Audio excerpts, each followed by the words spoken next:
Good evening, everyone.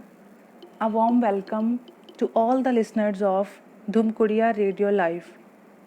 My name is Alka Kalyan from Punjab University, Chandigarh. Mother tongue. Do you know which is your mother tongue? Do you know how many languages and dialects are there in our country? Do you know which language's family your mother tongue belongs to? So, today I am going to talk to you about mother tongue and Indian languages. India writes in many languages and speaks in many more voices, and yet communication has never broken down in this subcontinent.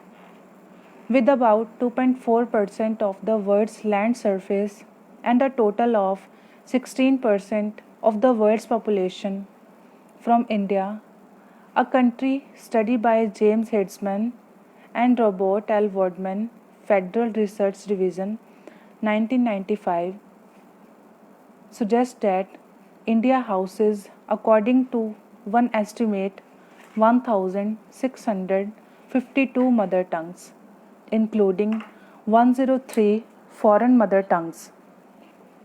Writing came to India much earlier than other civilizations, from the days of the Indus Valley Civilization, by over 4,000 years ago, and the space has also witnessed emergence of some of the great writing systems like the Brahmi and the Kharoshti. Dating back to the roughly 500 BC, today India is a space with perhaps the largest base of books, authors, and publication houses, with about at least 70,000 new titles published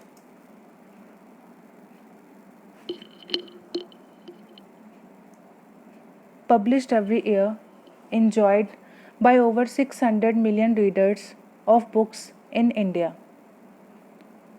The Indian linguistic space.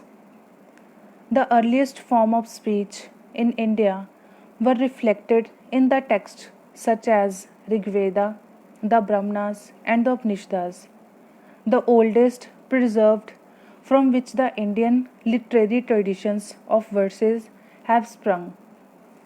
The earliest work were composed to be sung or recited and were orally transmitted for many generations from being written down.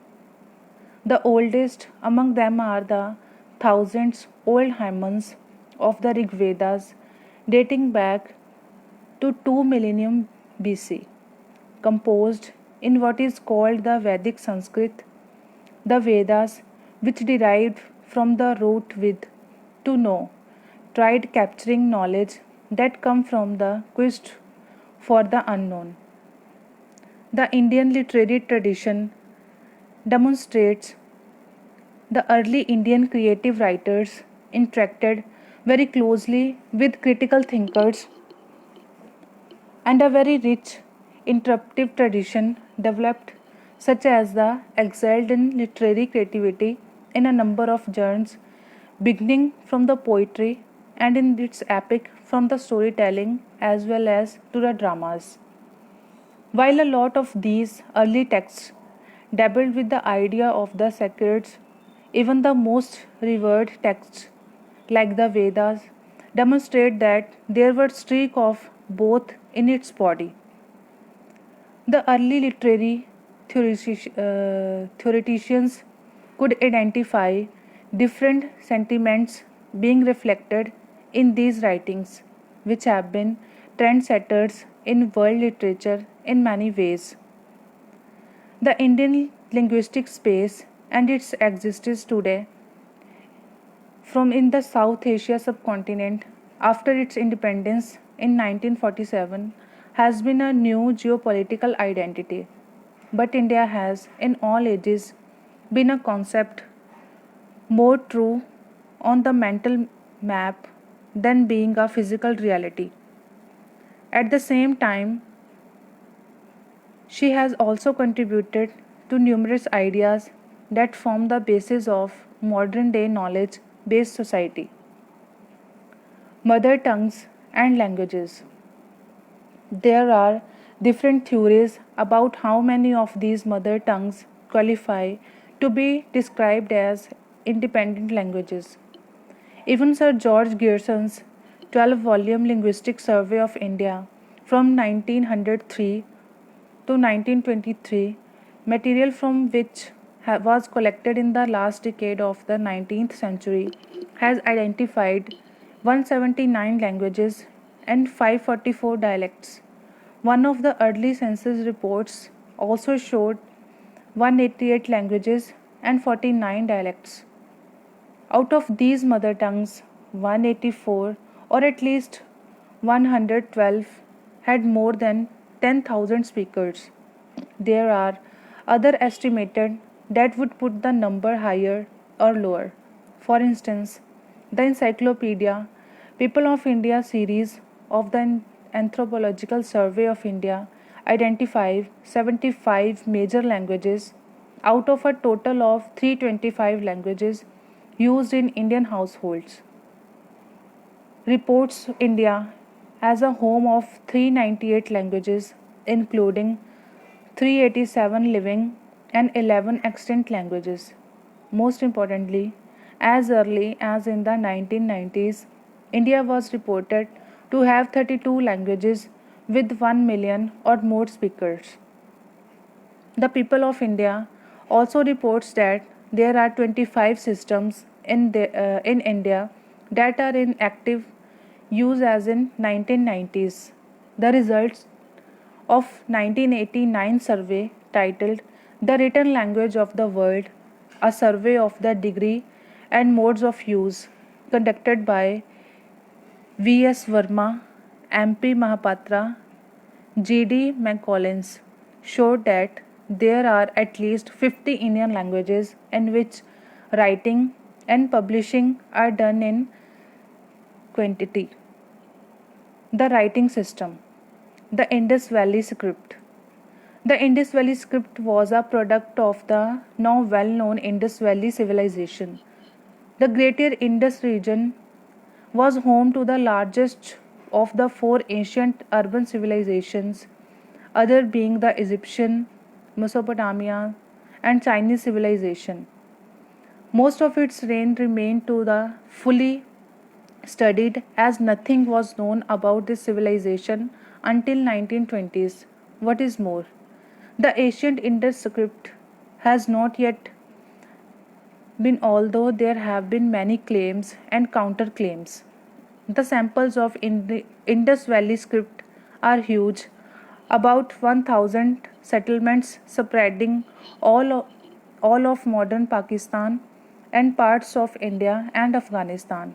But the main corpus of writing include 2,000 inscribed brief seals and tablets of 6 to 26 symbols, each which are still indescribed. There are several competing theories about the language which the Indus script represents, but it appears that there was an equally strong multiracial and multilingual existence than which has further contributed to the difficulties in this. The Brahmi script. There were many other systems of writing, but none had as far reaching effect as the Brahmi script. George, in his 1895 to 1898 work entitled that Brahmi had perhaps oriented as far back as in the 18th century BC. Some trace Brahmi to Indus script, but the Harappa ended by 1990 BC, and the first Brahmi and Kharosthi inscriptions date to roughly 500 BC. It is difficult to explain the gap. Brahmi is syllabic alphabet, meaning that each character carries a consonant plus a neutral vowel a, like Old Persian, but unlike it. Brahmi uses the same with extra strokes to combine with different vowels. The Khroshti script. The Khroshti script was almost contemporary with the Brahmi, and it appeared by 3rd BC in northern Pakistan and East Afghanistan. Some examples of Khroshti are also found in India. Khroshti was used primarily for the Prakrit dialect of Gandhari. In structure and sequence, Khroshti and Brahmi are similar except that Brahmi had different signs for different initial vowels, but it used to same mark that change vowels in constant vowel combination, and while Brahmi had long and short vowel signs, Khroshti had only one. Khroshti script fell out of use by 3rd or 4th century AD. Modern day writing systems. Although Indian writing system number at least 225 in a recent survey, the major scripts are 14, out of which 12 ori- originated from the Brahmi. Like the Greek alphabet, it had many local variants and give rise to many Asian scripts like Thai, Tibetan, etc. Emperor Ashoka inscribed his laws as well as Lord Buddha's teaching onto columns in Brahmi. Indian states and multilingualism. Indian houses about 1.1 billion people with a population growth rate of 1.6% a year. As per 2001 statistics, India is administratively organized into 35 entitles, each as big as many independent nations. There are 28 states and 7 union territories broadly set up on the linguistic principle. Currently, India has 51 cities, 384 urban, and 5,161 towns in India, with about 26.1% of its total population. However, most Indians still live in rural areas and in small towns with different linguistic practices and with scanty knowledge of English. Each Indian state also happens to be pluricultural, besides showing a great degree of multilingualism, as the following table would show. The following table shows you the state, its major languages, and other languages with significant population. Kerala, Malayalam 96%, Tamil, Kannada, Punjab, Punjabi 92%, and Hindi, Urdu. Gujarat, Gujarati 91%, also Hindi and Sindhi. Haryana, Hindi 91%, Punjabi and Urdu also. The linguistic recognition. As of today, the Indian Constitution recognized 22 major languages of India in what is known as the 8th schedule of the Constitution. It also happened to be the major literary languages in India with a considerable volume of written in them.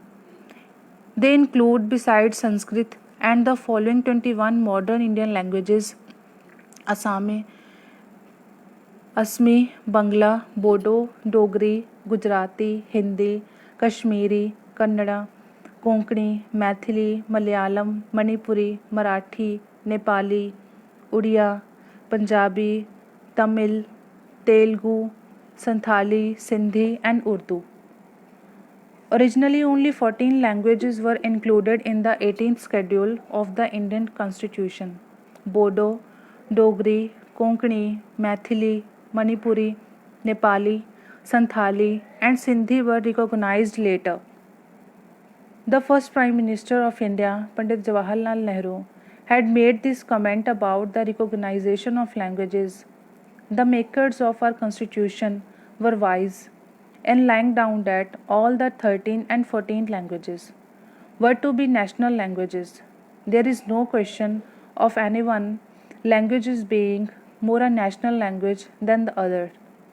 The languages listed in this schedule had acquired different names at different stages. They are better known as the scheduled languages now. The Minorities Commission reports and the official language resolution of 1968, languages listed in the schedule as major languages of the country. The Program of Action, Document 1992 on National Policy of Education, 1986, as modern languages. Besides the scheduled languages, the Indian census did record 1,576 languages as well as 1,796 other mother tongues. The highest literary awards in the country are given in 24 languages in India by the National Academy of Letters called the Sahitya Akademi. But newspapers in numbers are published in 35 Indian languages every year. There are only 69 to 72 languages that are taught in schools in India in some capacity. But again, the radio network beams programs in 146 languages and dialects. By 1960s, 87.13% of Indian spoke languages already included in the 18th schedule of the Indian Constitution. Having recognized the importance of English as an instrument of knowledge, as well as commerce, as well as maintenance of international relations, a provision was left to extend the use of English language in the Article 343 on official language of the Union for all the official purposes of the Union. Even after a period of 15 years that the President may during the said period by order authorize the use of the Hindi language in addition to the English language and of the Devanagari from the numerals of any of the official purposes of the Union. Language families in India.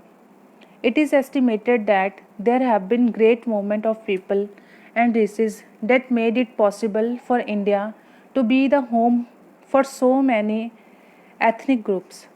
The expansion of people possibly started around 3,800 years ago and perhaps 1,000 years earlier.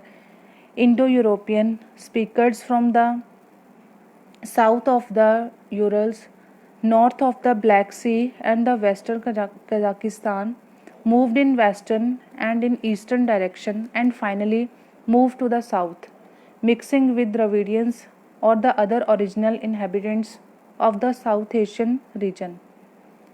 Languages spoken in the South Asian region belong to at least four major languages families: Indo-European, Dravidian, Austro-Asiatic, and Sino-Tibetan. Almost one-third of our mother tongues belong to the Indo-Aryan family of languages spoken by 73.30% of the Indians. The Dravidian languages, 153 in number, from the second major linguistic group of the country. Less than 1%, 0.73% of the total population of the country speaks the languages belonging to the Tibetan Burman, including the long languages which belongs to the Chinese subfamily of the Sino-Tibetan. The number of Sino-Tibetan languages stood at 226. The languages belong to the Austro-Asiatic family of languages, 63 in number, accounted for a total number of 6.19 million speakers, and on the top of all, 530 were still recorded as unclassified languages. In fact, South Asia has been recognized in the serious literature on historical linguistics as one not only because of the movement of ethnic groups that we talked about, but also in terms of genetic gradation of Asian people alongside the linguistic classification, which will make the North-South division evident. It was the discovery of surprising similarities of structure and function that the South Asian languages have developed because of shared culture space that has been vibrant and interactive over several million that prompt scholars to come up with the concept like India has a linguistic area. This essential unity of divergent languages of India has made it possible to make Indian languages a very fertile ground of creative and critical minds. So, that's the end of my talk. I hope you like this topic. Thank you so much.